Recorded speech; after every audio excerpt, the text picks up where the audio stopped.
Did someone say it's hot outside? Oh my. Okay, we gotta start with the legal stuff. Here's the medical disclaimer. I am a retired RN. I am no longer working in the medical profession. So as always, before you take any advice or anything that I present here today, you should consult your own physician or medical team to make sure it is appropriate for you or is sound advice. So that is it. There's the medical disclaimer. You guys, I don't know about you, but it's awful hot where I'm at right now. And I've been doing a lot of my workouts inside simply because of the heat. So, I mean, let's look at some things concerning that heat and exercise, because you really do need to be careful in the heat when you're exercising so that you don't get heat stroke. And so we're going to discuss that today. Heat and exercise.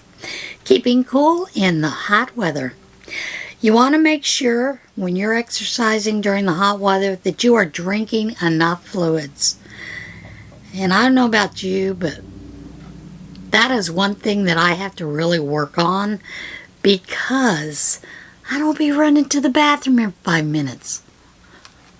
At least it seems like that the first week or so, getting used to a certain amount of water. But also, we know that water is important during weight loss, simply to help flush out all those toxins and everything in our body to begin with. But when we're exercising in the heat, we need to make sure we've got enough fluids, that we're wearing the proper clothing. You don't want to go out there in some sweatshirt and everything else, and to make sure that you're avoiding the extreme heat if you are going to go outside and exercise. Doesn't matter whether you're just taking a big walk, playing a pickup game, running, whatever. You need to make sure that you're taking care when the temperatures do rise. If you do exercise in hot weathers, there are some common sense precautions to help prevent having heat-related illnesses. So, one of the ways that heat affects your body is it puts extra stress on your body when you are exercising out in that heat. So if you don't take care, you're going to risk serious illness. Both the exercise itself and the air temperature and humidity can increase your core body temperature.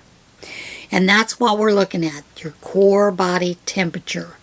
To help cool itself, your body sends more blood to circulate through your skin. That leaves less blood for your muscles, which in turn increases your heart rate. And while you do want to get your heart rate up when you're exercising, you don't this way. If the humidity is also high, your body faces added stress because sweat doesn't readily evaporate from your skin, and that pushes your body temperature even higher. Personally, I don't like to sweat to begin with, but, Some of the heat-related illnesses that you'll get are heat cramps, heat exhaustion. There is heat stroke, and there are some very serious things that happen with the heat stroke. It can even cause death. Under normal conditions, your skin, blood vessels, and perspiration level adjust to the heat. But those natural cooling systems may fail if you're exposed to high temperatures and humidity for too long, you sweat heavily, and you don't drink enough fluids. I'm going to tell you, my son works in residential and commercial heating. He does geothermal things.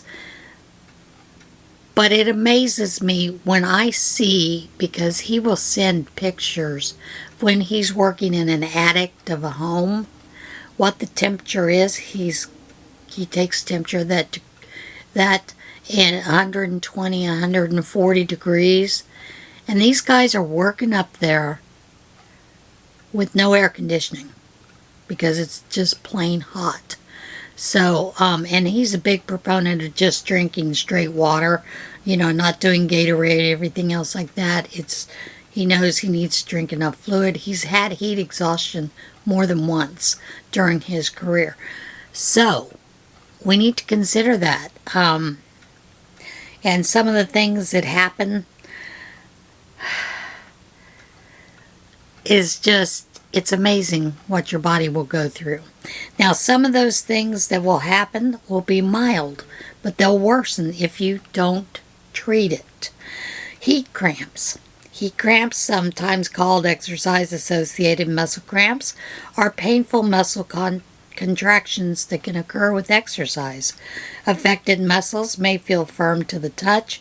You may feel muscle pain or spasms. Your body temperature may be normal. And that is an issue I have to begin with because I have low magnesium levels, so at any given time cramps happen, and sometimes it's not related to the heat, it's because of that low magnesium level. Heat syncope and exercise-associated collapse. This is where we're starting to get serious. Heat syncope is a feeling of lightheadedness or fainting caused by high temperatures, often occurring after standing for a long period of time or standing quickly after sitting for a long period of time. Exercise-associated collapse is feeling lightheaded or fainting immediately after exercise, and it can occur especially if you immediately stop running or stand after a race or a long run. We're starting to get into some serious problems. Heat exhaustion. With heat exhaustion, your body temperature rises as high as 104 degrees or 40 degrees Celsius, and you may experience nausea, vomiting, weakness, headache, fainting, sweating, and cold, clammy skin. If left untreated, heat exhaustion can lead to heat stroke. Heat stroke. This is life-threatening.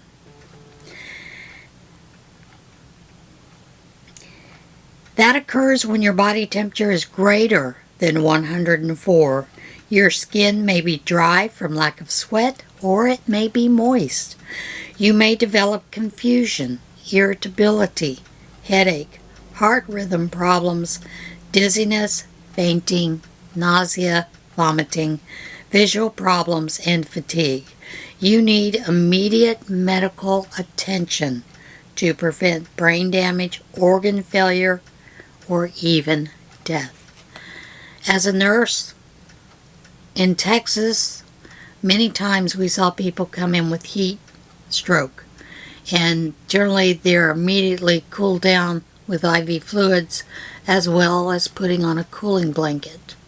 Cooling blanket is basically something that is running cold water through a system that helps to lower the temperature as quickly as possible. Pay attention to the warning signs. During hot weather exercise, watch for those signs and symptoms of heat-related illness. And if you have children and grandchildren that you're watching, you also need to look for those things in them if they've been outside playing a lot. If you ignore those symptoms, your condition can worsen, including and it can result in death or a medical emergency. The signs and symptoms are muscle cramps, nausea or vomiting, weakness, fatigue, headache, excessive sweating, dizziness or lightheadedness, confusion, irritability, low blood pressure, increased heart rate, and visual problems. If you develop any of those symptoms, you must lower your body temperature and get hydrated right away. Stop exercising immediately and get out of the heat. If possible, have someone stay with you who can help monitor your condition. Measuring core body temperature with a rectal thermometer is essential to accurately determine the degree of heat injury. And that is the way that it is done in the hospitals. An oral, ear, or forehead temperature doesn't provide an accurate temperature reading for this purpose. It does not. In cases of heat stroke due to confusion and mental status changes, you won't be able to treat yourself and you'll require emergency medical care. The most effective way of rapid cooling is immersion of your body in a cold or ice water tub. In cases of heat exhaustion, remove extra clothing or sports equipment. Make sure you are around people who can help you and assist with your care. If possible, fan your body or wet down your body with cool water. Cool shower, just running cool water over you. You may place cool wet towels or ice packs on your neck, forehead, under your arms. And this is the hardest thing when we've had patients, because we're putting ice packs under their arms, in their groin, around their necks. Oh, you're going to spray yourself with water from a hose or shower, or sit in a tub filled with cold water. Drink fluids such as water or even sports drinks. If you don't feel better within 20 minutes, call or get to an emergency room. You need to seek emergency medical care. When to see a doctor. If you have signs of heat stroke, you'll need immediate medical help. If your temperature is less than 104, but it doesn't come quickly, you'll also need medical attention. In some cases, you may need fluids through IVs. If you're not able to drink fluids or not able to drink enough fluids, get cleared by your doctor before you return to exercise if you've had heat stroke. Your doctor will likely recommend that you wait to return to exercise or sports until you're not experiencing symptoms. If you've had a heat stroke, you may require many weeks before you're able to exercise at a high level again. Once your doctor does clear you for exercise, you may begin to exercise for short periods of time and gradually exercise for longer periods as you adjust to the heat. So the best way is to avoid it entirely. And how do you avoid that? First of all, you need to watch the temperature. Pay attention to weather forecasts and heat alerts. Know what the temperature is expected to be for the duration of your planned outdoor activity. In running events, there are flag warnings that correspond to the degree of heat and humidity. For example, a yellow flag requires careful monitoring, and races are canceled in black flag conditions. Get acclimated. If you're used to exercising indoors or in cooler weather, take it easy at first when you exercise in the heat. It can take at least 1 to 2 weeks to adapt to the heat. As your body adapts to the heat over time, gradually increase the length and intensity of your workouts. Know your fitness level.